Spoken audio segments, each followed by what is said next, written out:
North east west पर रखे नजर, दिखाए सच्ची खबर। आइडियलाइज न्यूज, बिहार की आदर्श आंखें। पूर्णिया के रुपौली उच्च माध्यमिक विद्यालय के क्रीड़ा प्रांगण में बने मंच पर एनडीए के जदयू प्रत्याशी कलाधर प्रसाद मंडल के समर्थन में चुनावी जनसभा को सूबे के मुखिया ने संबोधित किया। इस सभा का मंच संचालन जिला अध्यक्ष राकेश कुमार ने किया। वहीं मुख्यमंत्री नीतीश कुमार ने जनसभा को संबोधित करते हुए सबका अभिनंदन और बधाई देते हुए कहा कि यही अनुरोध करने आया हूं कि रुपौली विधानसभा का उपचुनाव होने वाला है। आप निश्चित रूप से कलाधर मंडल को विजयी बनाइए, यही सभी से अनुरोध करने आए हैं। बिना नाम लिए उन्होंने कहा कि लगातार इसको हम 3 बार से विधायक बना रहे हैं। एमपी बनने के चक्कर में हम लोगों को छोड़कर चले गए। हमने उस राज्य सरकार में मंत्री भी बनाया जबकि उसे कुछ बोलने तक नहीं आता था। सरकार के द्वारा किए गए जन कल्याणकारी योजनाओं की जानकारी भी उन्होंने दी। वहीं राशन एवं भूमि सुधार मंत्री डॉक्टर दिलीप जायसवाल ने सभा को संबोधित करते हुए कहा कि मुख्यमंत्री रुपौली की धरती पर आए हैं, धरती धन हो गई। विधानसभा का चुनाव 5 वर्षों में होना था, उपचुनाव क्यों हो रहा है यह सभी को समझ में आ रहा होगा। सभा को संबोधित करते हुए खाद्य एवं उपभोक्ता संरक्षण मंत्री लेसी सिंह ने कहा कि प्रत्याशी कलाधर प्रसाद मंडल शिक्षित, स्वच्छ एवं साफ छवि के व्यक्ति हैं। मतदाताओं से अपील करते हुए कहा कि इन्हें अपना बहुमूल्य वोट देकर भारी मतों से विजयी बनाए। कलाधर मंडल जी को विजयी बनाइए, हम इसी के लिए आप सबको अनुरोध करने आए। अब आप जानते हैं कि भाई ये रुपौली में ये जगह क्यों खाली हो गया। आप जिसको लगातार हम बनवा रहे थे रुपौली से, 3 बार जो बन गई थी, इसी बार हम लोगों को छोड़ करके भाग गई एमपी बनने के लिए। तो एमपी तो नहीं बनी, तीसरे नंबर पर रही। और सिकवा जो खाली हो गया तो ये फिर से चुनाव लड़ रही है। अब आप लोग तो यही ना समझिएगा कि कितना बार हम उसको तो राज्य सरकार में मंत्री तक भी बनाए। उसको पहले उसको कुछ बोलने नहीं आता था और तब भी हम उसको आगे बढ़ाए। इतना हम सबको इज्जत देते रहे। देखिए, हमको कोई छोड़ के भागता है तो गड़बड़े नंबर है। आप जानते न है हम लोगों का, तो आप जानते हैं हमारा तो रिश्ता बहुत पुराना ना है भाई। आप समझ लीजिए, आप इसके बाद तो हम लोग तो 2 बार खाली अलग हो गए, इस बार भी थोड़ा अलग हो गए थे। तो फिर हमको खराब लगा कि ठीक नहीं है।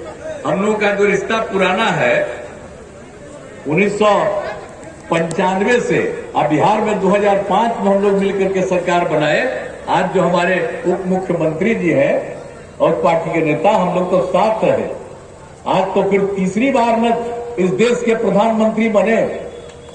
तो इसीलिए आप समझ लीजिए कि सब कुछ अच्छा हुआ, फिर बिहार आगे बढ़ेगा। लेकिन हम लोग जब साथ थे तो कुछ लोग को इधर उधर कर दिया था, तो वो अलग थलग हो करके भाग गई।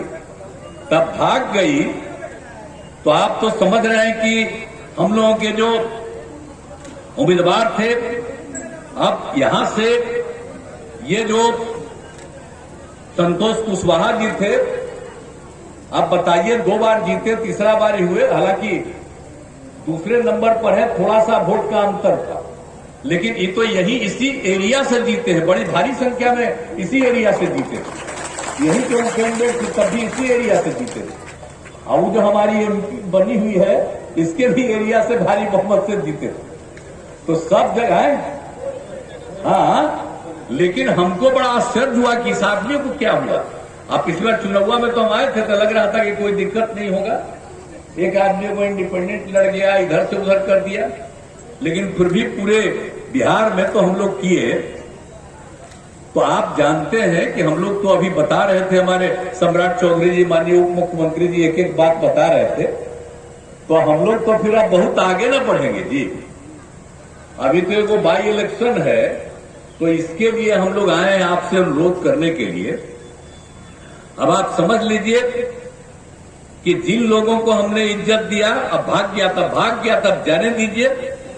अब इसके बाद हम लोगों ने पूरे तौर पर जो कुछ भी था, अब आपको मालूम न है संतोष कुशवाहा जी तो 2 बार जीते, लेकिन इस बार ये हार गए। लेकिन फिर भी ये मेहनत कर रहे हैं, सब काम कर रहे हैं ये लोग, सब लोग। तो हम लोगों को उम्मीदवार है, उसके लिए काम कीजिए। और याद करिए ना कि कोई दूसरे पटिया वाला जो यहाँ पर आकर के कुछ बात बोलता है, तो ही ना बताइए कि हम लोग 2005 में आए। आप सोच लीजिए कि आप लोग घर से बाहर निकलते थे, सामने क्या बुरा हाल था, कहीं सड़क बनाया था। आप कितना ज्यादा मुस्लिम लोग भी इधर से उधर कर रहे, बड़ा आश्चर्य की बात है।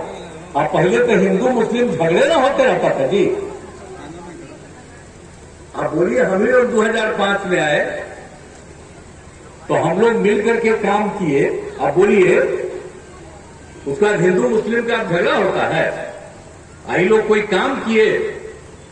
कोई काम नहीं किए। और आप समझते हैं कि कितना कम बच्चे पढ़ते थे और स्वास्थ्य व्यवस्था कितनी खराब थी। कहीं बिजली नहीं थी, सड़क नहीं था, पुल नहीं था। तो हम लोगों को जब 2005 में काम करने का मौका मिला, हम लोगों ने कितना काम कराया, हर प्रकार से एक तरह से काम किया। शिक्षा के क्षेत्र में काम किया। लड़कियां पढ़ नहीं पाती थी, तो हम लोगों ने तो लड़की और लड़के हम सबको जीविका दीदी कहते हैं। आज कितनी बड़ी संख्या में महिलाएं हो गई, 10,11,000 तो स्वयं सहायता समूह हो गया और जीविका दीदियों की संख्या 1,31,00,000 से भी ज्यादा। हम तो आपको बता दिए हैं, ये तो ग्रामीण इलाकों की बात है। अब शहरी क्षेत्रों में भी इसके लिए स्वयं सहायता समूह और जीविका दीदियों का काम हम लोगों ने शुरू कर दिया। तो कितना ज्यादा आप पढ़ रहे हैं, सबको शिक्षित हुई है। हम कहीं भी जाते हैं कोई कार्यक्रम में, तो हम उन लोग स्वयं सहायता समूह के जीविका दीदियों से चर्चा करते हैं। अब कितना अच्छा सभा बोलती है, भाषण में बोलती है। अब कितना ज्यादा महिलाएं आगे बढ़ गई। तो आप जरा देख लीजिए कि हम लोगों ने तो इतना काम करा दिया। एक एक तरह से सब प्रकार से काम हम लोग कराते रहे हैं और हर प्रकार से आप समझते हैं सभी जात के लोगों के लिए हम लोगों ने काम किया। चाहे हिंदू हो, मुस्लिम हो, दलित हो, महादलित हो, पिछड़ा हो, अति पिछड़ा हो, सबके लिए काम किया। आइए मुस्लिम लोगों का वोट लेने की कोशिश करते हैं, लेते हैं। हम तो सब मुस्लिम समुदाय के लोगों को कहेंगे कि कोई करता था जी, हम ही लोग आए तभी ने इन लोगों को मदरसों को सरकारी मान्यता दिया और उसके शिक्षकों को सरकारी शिक्षकों की तरह उनको हम लोग वेतन देना शुरू किया। और कितना ज्यादा हिंदू मुस्लिम का झगड़ा होता था। हिंदू मुस्लिम का झगड़ा होता है। आज 2006 में ही कब्रिस्तान जो था उसकी हम लोगों ने घेराबंदी शुरू किया और उसके लिए 8,000 से भी ज्यादा कर दिया। अब बाद में पता चला कि और 1,000 करना चाहिए, उसका भी काम चल रहा है। और हम लोगों ने तो पुराने मंदिरों को भी, हिंदुओं के मंदिरों को भी जो 60 वर्ष का है उसका भी चार दीवारी कर रहे हैं। तो कितना ज्यादा हम लोगों ने काम किया। अब हिंदू मुस्लिम कोई झगड़ा होता है। अब जो लोग पहले गड़बड़ करता था, मुस्लिम को कुछ नहीं दिया था, अब मुस्लिम समुदाय का लोग अब कहां नहीं है। जब हम लोग पंचायत का और नगर निकाय का, जिसमें हमने महिलाओं को 50% दिया है, तो उसमें नहीं मिलता है। और स्वयं सहायता समूह में महिलाओं को नहीं मिला है। अब पढ़ाने के लिए, पढ़ने के लिए जो हम काम किए उसमें नहीं मिला है सबको। तो इतना ज्यादा उनको भी जो मिला है और जो कुछ काम नहीं किया था उसको वोट दीजिएगा। हमको जितनी महिलाएं हैं सब लोगों से हम अनुरोध करेंगे कि जरा जो मुस्लिम महिलाएं हैं और उन लोगों को भी जाके पूछिए कि कौन किया था, पहले क्या होता था। और सब लोग जो काम करते हैं एक एक जगह जाकर के कहेंगे जो कुछ नहीं किया है काहे कर रहा है, हम ही लोग सारा काम किया। इसलिए अब कोई हिंदू मुस्लिम का झगड़ा होता, कुछ नहीं होता। और आप जानते हैं हम लोगों ने जाति आधारित गणना करवाए और यहां पर जो जाति आधारित गणना करवाए तो हम लोगों को देखा, तय हुआ कि अनुसूचित जाति, जनजाति, अति पिछड़ा, पिछड़ा वर्ग की संख्या बढ़ी हुई थी। तो उसमें 50 मिलता था, 50% उसको बढ़ा करके हम लोगों ने 65% कर दिया। और सामान्य वर्ग, अपर कास्ट के लोगों को भी केंद्र सरकार ने 10% तय कर दिया था। तो हम लोगों ने कुल आरक्षण 75% किया। तो हम लोगों ने केंद्र सरकार से अभी संविधान किया है कि 9वीं अनुसूची शेड्यूल में डालने के लिए अनुरोध करें, क्योंकि तमिलनाडु में ये हुआ था तो उसमें शामिल है, इसमें कोई चीज नहीं। देखिए वो विचित्र बात है, इतना अच्छा जो काम हो रहा था, देखो कोई चला गया था, तो उसमें आप बता दीजिए, जान लीजिए कि थोड़ा सा जो कुछ भी हो गया है, तो उसके लिए पटना हाई कोर्ट में तो राज्य सरकार की तरफ से सुप्रीम कोर्ट में चला गया है, तो उस तरह से एक अलग बात है। सब बात तो हो ही रहा है, और जो हम लोग बोल रहे हैं 9वीं अनुसूची योजना में लागू हो जाएगा, तो सब कोई बात नहीं, होता ही रहेगा। अब आप समझ लीजिए कि जातीय आधारित गणना करके हम तो बताते रहते हैं ना कि सबकी आर्थिक स्थिति कैसी है हर परिवार की, तो आप जोड़ लीजिए कि 74 लाख परिवार, और उसमें अपर कास्ट के भी, पिछड़ा, अति पिछड़ा, दलित, महादलित, हिंदू, मुस्लिम सब उसमें शामिल थे।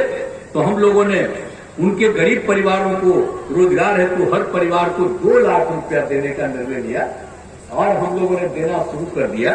तो हम लोग तो एक एक काम न कर रहे हैं, इसीलिए न दीजिएगा और वही न चलेगा, कोई दूसरा को कर दीजिएगा तो सब कोई मतलब है।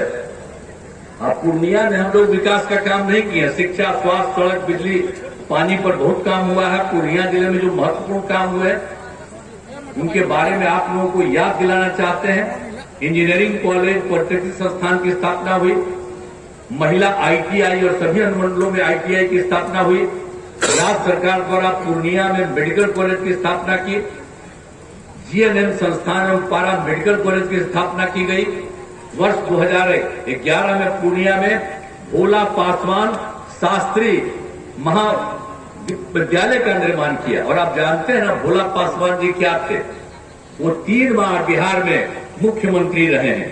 तो हम लोगों ने उनकी इज्जत करके उन्हीं के नाम पर, भोला पासवान के नाम पर शास्त्री कृषि महाविद्यालय का निर्माण कर दिया।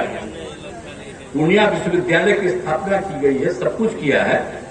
आवासीय विद्यालय और छात्रावास निर्माण किया है, एक एक तरह से काम किया है। जननायक कर्पूरी ठाकुर अत्यंत पिछड़ा छात्रावास, बनमनखी एवं जानकी नगर में 2 अनुसूचित जाति आवासीय विद्यालय का निर्माण, पूर्णिया में अन्य पिछड़ा वर्ग कन्या आवासीय विद्यालय का निर्माण, पूर्णिया में मुस्लिम छात्रों के लिए आवासीय विद्यालय का निर्माण। तो हर तरह से एक एक काम किया। पथ और पुल का निर्माण, देखिए 2017 में भारी वर्षापात के कारण यहाँ बहुत नुकसान हुआ था। हम लोग आए थे देखने के लिए, सब कुछ करने के लिए। तो पूर्णिया जिला में अनेक पथ एवं पुल क्षतिग्रस्त किया गया। इन सभी क्षतिग्रस्त पुलों का पुनर्निर्माण कराया गया, साथ ही कई नए पुल भी बनाए गए। पूर्णिया में महानंदा नदी पर उच्च स्तरीय पुल का निर्माण 260 करोड़ रुपए की लागत से कराया जा रहा है। एक एक तरह से पूर्णिया शहर में ट्रैफिक जाम की समस्या को देखते हुए पूर्णिया शहर के मुख्य सड़क का 6 लेन चौड़ीकरण किया गया। तो हम लोगों ने एक एक काम किया है। और पूर्णिया का आप जानते ही है, एयरपोर्ट भी बन रहा है, सब कुछ हो गया है, अब बहुत जल्दी होने वाला। उसके लिए 50 ये जो है पूर्णिया में डिफेंस सेना एयरपोर्ट अवस्थित है। 2020 तक 8 लोगों को सरकारी नौकरी दिए और लाखों लोगों को रोजगार दिया। इस बार हम लोगों ने तय किया था कि 10 लाख नौकरी देंगे, 10 लाख रोजगार देंगे। तो हमको पिछली बार सब जगह बता रहे थे आपको कि 5 लाख तो थोड़ा ज्यादा हो गया है, इसको हम और बढ़ाएंगे। अब अभी हम आप लोगों को बता देना चाहते हैं कि अब तक 5,16,000 युवाओं को सरकारी नौकरी मिल गई। इसके अतिरिक्त 2 लाख पदों पर नियुक्ति प्रक्रिया पूरी हो चुकी है। 2,11,000 पदों पर बहाली का अभियान भेजी जा चुकी है और 2,34,000 पदों पर बहाली हेतु अभियान भेजी जा रही है। मतलब इतना ज्यादा करवा रहे हैं और अगले वर्ष 72,000 से अधिक रिक्तियां उपलब्ध होंगी। तो जो हम लोग 10 लाख नौकरी की बात किए थे, आप समझ लीजिए कि पिछली बार जो विधानसभा का चुनाव है इसके पहले आप समझ लीजिए 12,33,000 से भी ज्यादा नौकरी हम लोग उपलब्ध कराएंगे। 10 लाख लोग रहते उससे भी ज्यादा। आप कुछ दिन के लिए जिसको हम साथ किए तो आपने बोलते रहता और उसको कौन काम हो सकता, वो सब कोई काम किया हो सकता, रात था कभी कुछ हुआ था। तो हम लोगों ने इतना काम करा दिया है। और आप समझ लीजिए कि आप पूरी तरह से जान लीजिए। और इसके अलावे रोजगार जो है, तो हम पिछली बार तो बताते कि 5 लाख से ज्यादा था, पूरा का पूरा हम ट्रैवल कर पूरा एक एक चीज का हमने अध्ययन करके देख लिया। तो आप जान लीजिए कि हम लोग 10 लाख कहा था कि रोजगार देंगे, तो आप जानते हैं कि अब 22,48,000 रोजगार का काम पूरा हो चुका, दे दिया। 10 लाख से भी ज्यादा, दुगना से भी ज्यादा। और इसके बाद अगले वर्ष तक उसके अलावा 11,95,000 से अधिक रोजगार सृजित करेंगे। आप सोच लीजिए कितने लोगों को रोजगार दे देंगे। आज नौकरी के बारे में बता दिया, 12,33,000 से भी ज्यादा। तो ये सब काम हम लोगों ने कर दिया है। और फिर तो आप जानते हैं कि किस तरह से हम लोगों ने चुनाव कराया, उसमें महिलाओं को कितना ज्यादा, आपको 6 में कराया, 7 में कराया, सबको कितना हुआ, 4 चुनाव करा दिया। हर बार आपको बताते हैं, अब 50% दिया था, सब कुछ हुआ, कितनी बड़ी संख्या में सब हो गए। और उसके अलावा सबको पढ़ने का भी बता दिया, पूरा इंतजाम किया।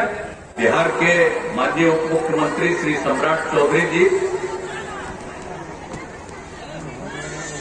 माननीय जल संसाधन मंत्री श्री विजय कुमार चौधरी जी, माननीय सांसद राज्यसभा और कार्यकारी राष्ट्रीय अध्यक्ष जनता दल यू श्री संजय कुमार झा जी, माननीय केंद्रीय राज्य मंत्री श्री रामनाथ ठाकुर जी, खाद्य एवं उपभोक्ता संरक्षण विभाग के माननीय मंत्री श्रीमती लेसी सिंह जी, माननीय मंत्री शिक्षा विभाग श्री सुनील कुमार जी, माननीय मंत्री राजस्व एवं भूमि सुधार विभाग श्री दिलीप जायसवाल जी, माननीय मंत्री अल्पसंख्यक कल्याण विभाग जनाब जमा खान साहब, माननीय सांसद झंझारपुर श्री रामप्रीत मंडल जी, माननीय सांसद भागलपुर श्री अजय मंडल जी, पूर्णिया के माननीय पूर्व सांसद श्री संतोष कुशवाहा जी,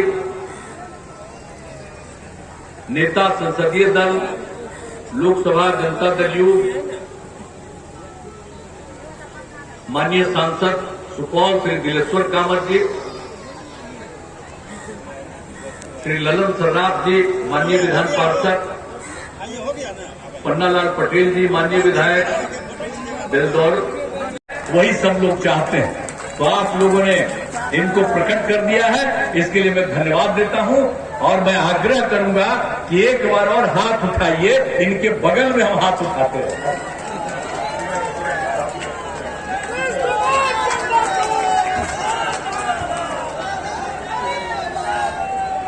तो आपने कहा है जिनको देंगे, इसके लिए बहुत बहुत धन्यवाद। आप सबका मैं अभिनंदन करता हूं। और जो भी जरूरत होगा वो सब हम लोग काम करते रहेंगे और समाज के हर तबके का उत्थान हम लोग करने में लगे रहेंगे। इन्हीं शब्दों के साथ आप सबको बहुत बहुत धन्यवाद।